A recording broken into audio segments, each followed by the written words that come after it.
영원하신 주님, 저희가 하나님의 뜻을 생각하지 아니하고 자신의 뜻과 계획만을 추진하는 삶의 교만을 용서하여 주시옵소서. 인간은 잠깐 보이다 사라지는 안개와 같은 존재일 뿐임을 이 시간 깨닫고 저희는 주의 뜻을 남은 삶에 구하며 그리스도 예수의 영혼에 잇대어 살아갈 수 있는 믿음 안에 살아갈 수 있도록 오늘도 성령 충만하심으로 하나님의 뜻을 이 땅 가운데 이루어가며 살아가는 복된 성도의 길을 걷도록 인도하여 주옵소서. 살아계신 우리 구주 예수님의 이름으로 기도합니다. 아멘. 함께 신앙 고백을 드립니다. 전능하사 천지를 만드신 하나님 아버지를 내가 믿사오며 그 외아들 우리 주 예수 그리스도를 믿사오니 이는 성령으로 잉태하사 동정녀 마리아에게 나시고 본디오 빌라도에게 고난을 받으사 십자가에 못 박혀 죽으시고 장사한 지 사흘 만에 죽은 자 가운데에서 다시 살아나시며 하늘에 오르사 전능하신 하나님 우편에 앉아 계시다가 저리로서 산자와 죽은 자를 심판하러 오시리라. 성령을 믿사오며 거룩한 공예와 성도가 서로 교통하는 것과 죄를 사하여 주시는 것과 몸이 다시 사는 것과 영원히 사는 것을 믿사옵나이다. 아멘. 하나님의 말씀은 계시록 18장입니다.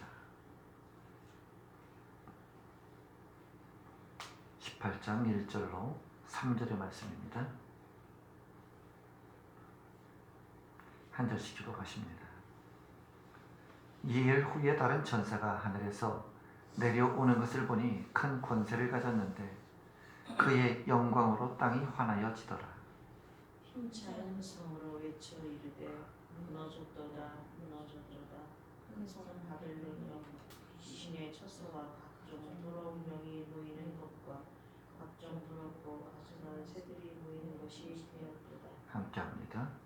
그 음행의 진노의 포도주로 말미암아 만국이 무너졌으며 또 땅의 왕들이 그와 더불어 음행하였으며 땅의 상인들도 그 사치의 세력으로 지부하였도다 하더라.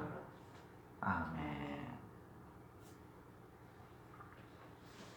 오늘 우리에게 주신 계시록 18장 1절로 3절은 무너진 바벨론에 대한 말씀입니다. 성도 여러분, 오늘날 저와 여러분이 하나님을 믿는 성도가 되었다면 그것은 전적으로 우리를 택하시고 부르신 하나님의 은혜의 결과라고 말씀을 드렸죠. 그러므로 성도는 하나님의 은혜 앞에서는 그 누구도 자신의 공로와 행함을 내세울 수 없다는 말씀이 되어져 있습니다. 우리는 성경을 통해 하나님께서 세상을 홍수로 심판하실 때 유일하게 노아의 가족만 살아남았다는 것에 대하여 우리는 잘 알고 있는 사실이지만 그렇다면 어떻게 노아의 가족이 살아남을 수가 있었느냐? 그들이 하나님의 말씀에 순종하여 방주를 만들었기 때문에 그 공로로 그들이 살게 된 것이냐? 아니면 창세기 7장 9절의 말씀처럼 그가 의인이며 당대의 완전한 자로 하나님과 동행하였기 때문에 그 공로로 그 가족이 살아남게 된 것이냐? 이 역시 말씀을 지켰기 때문도 아니요 하나님과 동행한 것 때문도 아닙니다. 창세기 7장 8절에 노아는 여호와께 은혜를 입었더라. 우리가 이것을 보면 노아가 의인으로 그리고 당대에 완전한 자로 여호와와 동행할 수 있었던 모든 이유도 여호와께 은혜를 입었기 때문에 가능한 일이었다는 것이죠. 이처럼 하나님이 선물로 주신 은혜가 노아로 하여금 의인의 삶을 살도록 한 것이지 결코 노아 자신의 의로움이나 착함으로 되어진 것은 아니었다는 것입니다.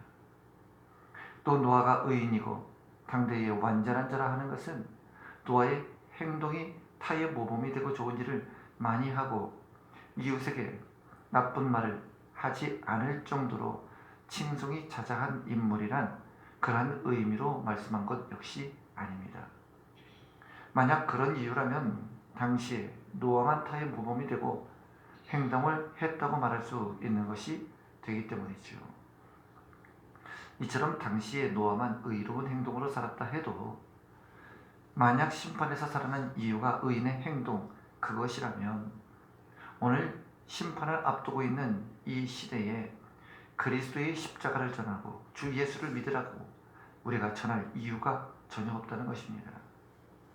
오히려 십자가 대신에 선하고 의로운 행동을 하라고 가르쳐야 하고 타의 모범을 보이라, 칭찬받는 삶이 되라고 도리어 가리켜야 한다는 것이죠. 이처럼 노아에 대한 의와 완전한 그 의에 대한 평가는 그의 행동을 기준으로 하여 내린 평가가 아니라 하나님으로부터 입은 구원의 은혜의 선물의 결과로 받은 것이라 하는 말씀입니다. 이로써 우리는 노아가 의인이라 칭하게 된 것 역시 그가 하나님의 은혜를 입었던 자였기 때문에 하나님과 저가 동행할 수 있었고, 하나님과 동행한다는 그 자체가 120년 동안을 한결같이 방주로 만들 수 있는 삶의 결과라고 말할 수 있다는 것입니다. 그러므로 성도가 하나님과의 동행이란 실제로 하나님의 모습을 드러내서 노아와 동행하셨다는 뜻이 아니라, 동행이란 단지 몸과 몸이 함께한 것을 의미하지 않는다는 것이죠. 비록 몸과 몸이 함께한다 해도 마음이 서로 다르면 그것은 이미 결별된 상태라 볼 수 있기 때문입니다. 결국 동행이란 몸과 몸이 함께하는 것이 아니라 마음과 마음이 함께하는 동행으로 보아야 옳다는 것이죠. 그러므로 하나님의 은혜를 입은 노아가 하나님의 뜻이 무엇인가를 알고 그 뜻에 자신의 생각과 목표를 다 굽히고 하나님의 말씀에 순종하는 삶을 살아갔던 이 말씀이 곧 하나님과 동행한 삶이 되었던 것처럼 우리 성도 역시 하나님의 뜻을 분별하며 살아가는 것이 하나님과 동행하는 삶이 되는 것입니다. 이처럼 하나님의 은혜가 노아의 행동을 결정하고 그의 삶을 지배하는 삶이 되어 노아에게 볼 수 있는 의가 되었으며 하나님의 은혜로 완전함을 이룰 수 있었음을 우리 역시 기억해야 합니다. 이처럼 마음이 이미 하나님의 뜻과 일치된 노아였기 때문에 그런 세상에 소망을 두지 아니하였던 것입니다. 그리고 오직 하나님의 계명의 말씀을 지키는 그 말씀이 있었기에 방주를 완성할 수 있었던 것이죠. 그러나 생각해보면 방주는 결코 쉬운 일은 아니었습니다. 큰 방주를 짓는다는 것이 어렵다는 것이 아니라 그가 방주를 지어야 하는 시일이, 기한이 정해져 있지 않기 때문인 것이죠. 또한 하나님의 말씀하신 심판의 흔적이 전혀 발견되지 않는 상태에서 무려 120년 동안 방주를 짓는 이 작업은 별단고 쉬운 일은 아니었습니다. 또 그 당시 사람들의 시선은 어떠했습니까? 그 시선에 대한 두려움, 비웃는 모든 사람들에 대한, 그러나 노아는 오직 하나님에 대한 말씀에 대한 신뢰만으로, 믿음으로 그렇게 방주를 지었다는 것은 은혜가 없이는 이루어질 수 없는 사실이었죠. 오늘 노아의 이야기를 서두에 하는 것은 우리 역시 노아와 같이 세상에 심판이라는 선포가 이미 주어진 이 시대를 살아가는 입장에서 보면 우리가 과연 어떤 삶을 살아가야 하는지를 생각해 보라는 말씀이죠. 노아의 삶이 당시의 사람들에게 하나님의 심판을 보여주는 것이었다면 우리 스스로 성도라 하는 우리 역시 노아의 삶과 같은 방향성을 가져야 한다는 것이죠. 근데 우리의 삶의 방향은 어떻습니까? 노아처럼 은혜를 입은 자로서, 예수 그리스도의 십자가의 은혜를 입은 자로서 하나님의 마음이 어떤 것인가를 알고 그 마음에 합한 삶을 우리는 살아간다고 말할 수 있느냐 하는 것이죠. 성도 여러분, 노아인들 세상 사람들이 살아가는 모습을 살고 싶지 아니하였겠습니까? 그러나 노아는 묵묵히 방주로 만드는 삶을 그치지 않았죠. 그의 일생은 비가 내리고 홍수가 날 때까지의 노아의 삶은 오직 하나님의 심판이라는 그 말씀 안에서 그가 벗어나지 아니하는 삶을 사셨다는 것을 우리가 기억해야 합니다. 그러므로 우리 역시 노아와 같은 심판이라는 말씀 아래에 살아가는 성도로서 하나님의 심판을 벗어난 삶을 살고 있지 아니한지, 심판을 염두에 두면서 살아가는 우리의 삶을 스스로 점검해 보아야 하는 것이죠. 본문 2절에 힘센 음성이 외쳐가로되 무너졌다 무너졌다 큰 성 바벨론이여, 귀신의 처소와 각종 더러운 영이 모이는 곳과 각종 더럽고 가증한 새에 모이는 곳이 되었도다. 하늘에서 내려와 큰 권세를 가진 천사가 아주 힘센 음성으로 그 큰 성 바벨론이 무너졌다고 소리치고 있습니다. 바벨론이 무너졌다는 것은 본문에서만 한 말씀이 아니라 이미 14장 8절에도 무너졌다고 말하고 있습니다. 다른 천사가 곧 둘째 천사가 그 뒤를 따라 말하되 무너졌도다 큰 성 바벨론이여, 모든 나라들을 그 음행으로 인하여 진내의 포도주를 먹이던 자로다 하였습니다. 이처럼 14장에서도 바벨론의 무너짐을 말하고 오늘 18장에서도 또다시 무너진 바벨론에 대하여 다시 한번 언급하고 있다는 것은 14장과 18장의 이 시간상의 차이가 있는 것이 아님을 말씀하고 있죠. 그러므로 바벨론의 무너짐을 점차 구체적으로 어떻게 무너졌는지를 나타내 보여주고 있는 말씀입니다. 그러면 바벨론의 무너짐과 오늘 우리는 어떤 관계가 있느냐? 많은 사람들은 성경에 등장하는 사건을 대수롭지 않게 생각하죠. 그 이유는 성경을 대하면서 자신의 문제를 깊이 있게 다루지 못하고 있기 때문입니다. 성경을 단지 인간에 대한 좋은 교훈으로 여기기 때문에 성경의 말씀이 하나의 윤리처럼 되어져 있는 상태라고 볼 수 있습니다. 그러나 하나님의 은혜를 입은 백성들에게는 성경은 강력한 하나님의 살아계신 계시의 말씀으로 우리 안에 살아 역사하게 되는 것이죠. 그러므로 앞서 은혜를 입었다는 것 자체가 하나님의 말씀에 대해서 우리가 결코 소홀히 할 수 없는 사람으로 우리는 이미 택함을 입었다는 뜻이 되는 것이죠. 그들이 우리가 바로 하나님의 말씀으로 통치를 받는 하나님의 백성이라는 그 뜻이 되는 것입니다. 오늘 본문에서 말하는 이와 같은 바벨론의 무너짐은 어떻게 우리와 상관이 있는 말씀이 되었는가? 그것은 바벨론의 무너짐은 곧 이 세상의 무너짐을 말씀하고 있기 때문이죠. 바벨론의 무너짐은 바벨론이란 어떤 특정 국가에 대한 심판을 말씀해주고 있는 것이 아니라 바로 이 우주 안에 있는 바로 이 모든 세상이 무너진다는 말씀을 하는 것입니다. 성도 여러분, 하나님의 백성들이 모인 이스라엘을 과연 하나님이 심판의 대상이라고 왜 이처럼 말할 수 있겠습니까? 이스라엘은 하나님에 의하여 무너진 나라였습니다. 우리가 이것을 볼 때 하나님의 관심과 심판이 어떤 특정한 국가에 있지 않음을 알 수 있는 것이죠. 본문의 바벨론은 우리가 이해하는 국가의 개념으로 생각하면 안 됩니다. 우리가 이해하는 국가의 개념은 특정한 땅덩어리와 사람들이죠. 그러므로 국가란 체제와 이념을 질서로 해서 구축되는 조직체가 국가입니다. 그리고 국가라는 조직체를 보호하기 위해 국가에는 질서와 체제와 이념에서 벗어나는 것을 국가가 용납치 않지요. 이처럼 하나님의 심판은 바벨론과 같은 사고방식을 가지고 살아가는 모든 사람들을 향한 것이었습니다. 바벨론은 당시 가장 강한 강대국이었죠. 오직 힘이 최고라고 여기는 나라가 바벨론이었습니다. 그들에게 있어서 생존은 오직 자신들의 능력이었고 힘이었지 그 어떤 누군가의 도움이나 은혜라는 것은 전혀 생각지도 아니하였던 사람들이 바벨론이었습니다. 하나님은 그런 나라들에 의해서 이스라엘을 멸망시켰다 하시는 것이죠. 그러자 바벨론은 이스라엘의 하나님을 모독하게 되는 사건이 일어나게 되는 것이죠. 그래서 에스겔서 24장 2절에도 인자야 너는 날짜 곧 오늘을 기록하라.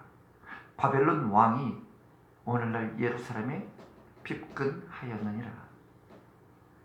에스겔 26장 7절에도 나 주 여호와가 말하노라.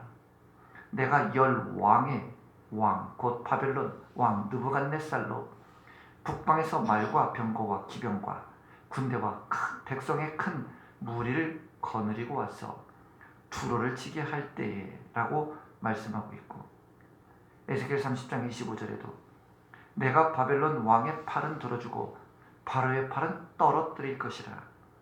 내가 내 칼을 바벨론 왕의 손에 붙이고 그로 들어 애굽 땅을 치게 하리니 그들이 나를 여호와인 줄 알겠고 라고 말씀하셨죠. 이 말씀을 살펴보면 한결같이 하나님께서 바벨론을 들어서 예루살렘을 치고 두로와 애굽을 치고 그리고 다른 이방 나라를 치고 계신 것을 살펴볼 수 있습니다. 다시 말하자면 하나님의 바벨론 왕의 팔을 들어주고 있다는 사실이죠. 그 이유가 무엇이었습니까? 그 이유는 세상으로 하여금 나 여호와가 누구인지를 알게 하려 하셨다 하는 것이죠. 이 일에 하나님은 바벨론을 사용하고 있다는 것입니다. 그러나 바벨론은 하나님이 자신의 손을 들어주고 계신다는 그 사실을 잊어버리고 말았습니다. 그리고 자신들이 강하기 때문에, 능력이 있기 때문에, 강대한 나라이기 때문에 자신들이 승리한 것으로 여긴다는 것이죠. 자신들의 배후에서 일하신 하나님을 보지 못하고 모든 것을 자신들의 힘과 능력으로 그리고 승리의 영광을 자신들의 것으로 가로채웠다는 것입니다. 이것이 바벨론의 사고방식이고 그들이 멸망당한 이유입니다. 그러므로 바벨론의 무너짐은 오늘날 이러한 정신으로 살아가는 모든 사람들은 다 이와 같이 망한다는 것을 보여주는 것이기 때문에 오늘 바벨론의 무너짐이 오늘 우리와 깊은 관계가 있음을 아셔야 한다는 것이죠. 성도 여러분, 이처럼 우리가 바벨론 사람이냐 아니냐 하는 것은 혈통을 가지고 구분하는 것이 아니라고 말씀드립니다. 우리가 성도가 여전히 세상에서 바벨론과 같은 그와 같은 음녀의 세력으로 정신으로 살아간다면 우리 역시 하나님께는 바벨론과 같은 사람으로 여겨진다는 말씀입니다. 그렇다면 하나님의 진노 역시 우리에게서 먼 것은 아닌 것이죠. 이스라엘이 멸망당할 이유가 여기에 있었습니다.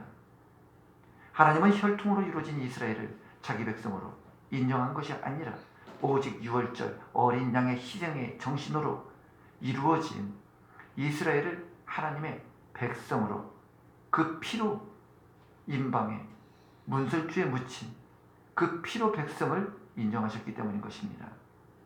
그러므로 누구든지 어린 양의 희생을 잊고 산다면, 십자가를, 피의 공로를 잊고 산다면 그들은 이방인으로 취급을 받을 수밖에 없다는 사실이죠. 이처럼 하나님의 나라의 백성이 그리스도 예수의 피로 결정되어진다는 말씀입니다. 어린 양의 희생의 정신이 살아있는 그 나라만이 하나님의 하나님 되심을 증거할 수 있기 때문에 하나님은 그의 나라만을 남기고 모든 것을 멸하시는 것이죠. 2절의 천사가 외치기를 큰 성 바벨론이 귀신의 처소와 각종 더러운 영에 모이는 곳과 각종 더러운 가증한 새에 모이는 곳이 되었다. 한마디로 말해서 음란의 장소가 되었다. 음녀의 장소가 되었다. 폐허가 되어버린 성전의 모습을 말씀하고 있죠. 이사야서 13장 19절에서 21절에도 보면 열국의 영광이요 갈대아 사람들의 자랑하는 놀이개가 된 바벨론이 하나님께 멸망을 당한 소돔과 고모라 같이 되리니 그곳에 처할 자가 없겠고 거할 사람이 대대에 없을 것이며 아라비아 사람도 거기에 장막을 치지 아니하고 목자들도 그곳에 그 양떼를 쉬게 하지 아니할 것이요 오직 들짐승들이 거기에 엎드리고 부르짖는 짐승이 그 가옥에 충만하며 타조가 거기 깃들며 들량이 거기서 뛸 것이라는 말씀을 하시죠. 이것이 이사야가 바벨론에 대한 받은 경고의 메시지였습니다. 말씀드린 대로 바벨론은 강한 힘을 자랑하는 나라였죠. 힘이 강한 나라였기 때문에 자신들은 절대로 쓰러지지 않고 망하지 아니할 나라처럼 보였죠. 그러나 그 강한 바벨론이 귀신의 처소가 되었다. 죽은 사람들의 처소가 되었다. 온갖 더러운 영이 모이는 곳이 되었다. 새들의 먹이들이 가득한 곳이 되었다는 것이죠. 이것이 바벨론의 운명이었습니다. 바벨론 왕이 국가를 잘못 다스려서 그런 결과를 가져온 것이 아니라 이 일에는 배후에서 일하시는 하나님의 섭리로 되어진 일이 되어졌다는 것이죠. 그러므로 성도 여러분, 우리도 이처럼 바벨론처럼 힘만 있으면 쓰러지지 아니하고 부끄러움을 당하지 않고 자랑스럽게 당당하게 살 수 있을 것처럼 우리 역시 생각하는 그런 부분이 있을 것입니다. 어쩌면 하나님을 의지하기보다는 세상의 힘에 더 의지하는 신뢰를 갖고 있을 수 있지요. 하나님은 전능하시고 능력이 있는 분이란 말은 우리가 하게 되지만 결국 하나님의 전능하심과 능력을 자신이 힘 있는 존재가 되는 것에 그와 같은 도움을 얻고자 한다는 것이죠. 이처럼 세상은 모두가 자신이 강한 자 되는 것에 소망을 두고 살지요. 강한 자 되는 것이 이기는 것이고 인생이 성공한 것이라고 생각을 합니다. 그러나 이와 같은 생각은 바빌론의 생각입니다. 그리고 이러한 사고방식으로 살아가는 모든 것을 하나님은 바빌론으로 여기죠. 힘은 결코 영원한 것이 아닙니다. 은혜로 살아가야죠. 믿는 성도는 은혜만이 살 길입니다. 우리가 요즘 많은 기업들이 있죠. 대우, 현대, 삼성. 돈이라면 결코 아쉬움이 없는 그들입니다. 그러나 어떻습니까? 영원한 것이 없습니다. 무너지고 있죠. 그러므로 돈은 움직이는 것입니다. 이곳에 있다가 저곳으로 옮겨지는 것이죠. 돈을 우리가 원하는 대로 이동할 수 있다면 얼마나 좋겠습니까? 그러나 그 역시 하나님이 움직이십니다.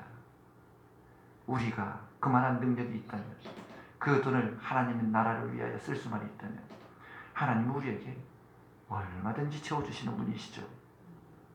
그러므로 우리는 나의 그릇이 받을 수 있는 최선의 그릇이 되어야 한다는 것이죠.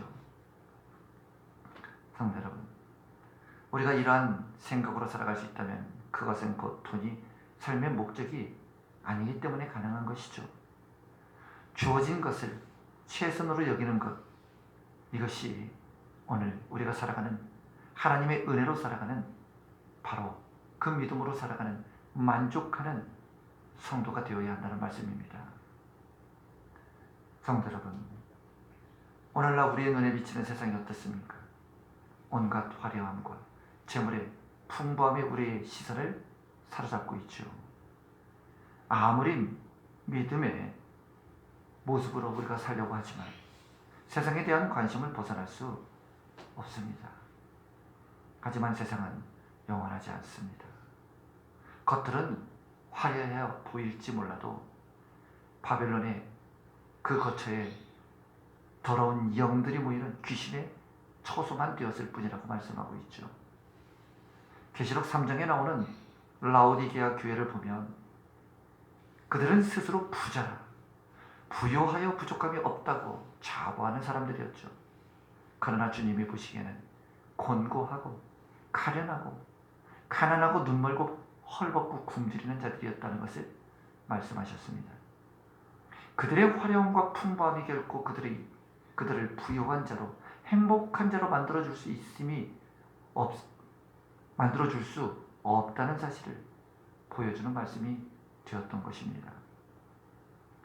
그러므로 중요한 것은 무엇입니까? 속사람이죠. 겉의 화려함은 진실이 아닙니다. 영원한 것도 아니죠. 언제나 사라질 수 있는 것들입니다. 그러나 속 사람의 사람됨은 우리를 부족함이 없는 자로 만듭니다. 진심으로 부유하고 행복한 그리스도의 삶을 담게하는 것이죠. 그러므로 겉의 부유함보다는 속의 부유함에 마음을 두고 살아가야 하는 것이 성도의 삶인 것입니다. 3절에 뭐라 말씀합니까? 그 음행의 진노의 포도주를 인하여 만국이 무너졌으며 또 땅의 왕들이 그로 더불어 음행하였으며 땅의 상고들도 그 사치의 세력을 인하여 치부하였다고 말씀하고 있습니다. 성도 여러분, 세상은 바벨론을 좋아합니다. 힘을 경배하기 때문에 바벨론 되는 것이 세상의 소망이죠. 결국 바벨론과 같은 사고방식이 있기에 바벨론과 함께 진노의 포도주를 그들은 받을 수밖에 없습니다. 그렇다면 우리 역시 마찬가지이죠. 우리가 세상에 살아가는 방식대로 살아가면 우리 역시 바벨론과 동화된 바벨론의 운명을 맞게 될 것입니다.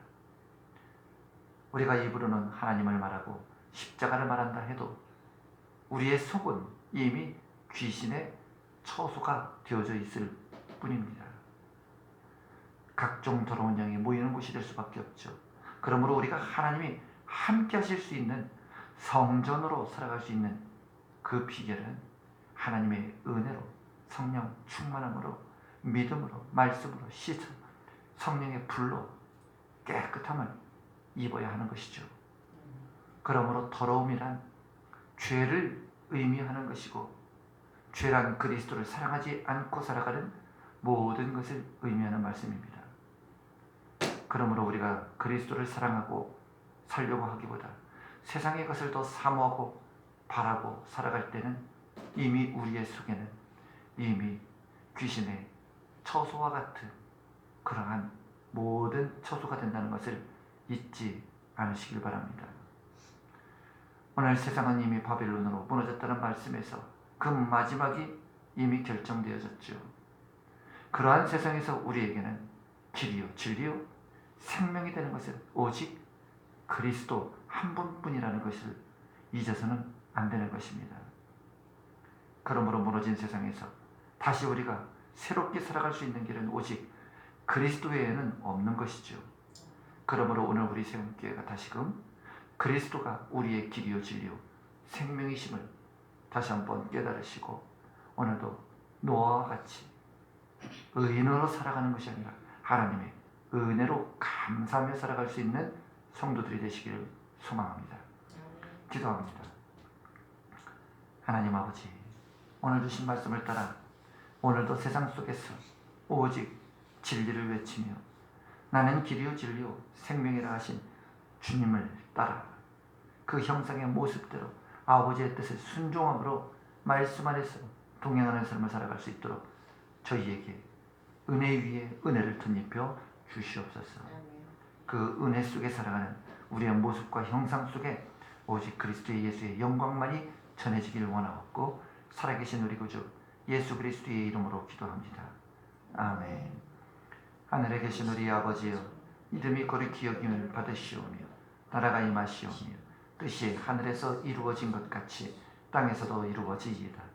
오늘 우리에게 일용할 양식을 주시옵고 우리가 우리에게 죄 지은 자를 사하여 준 것 같이 우리의 죄를 사하여 주시옵고 우리를 시험에 들게 하지 마시옵고 다만 악에서 구하시옵소서. 나라와 권세와 영광이 아버지께 영원히 있사옵나이다. 아멘. 함께 주신 말씀을 따라 기도하시겠습니다.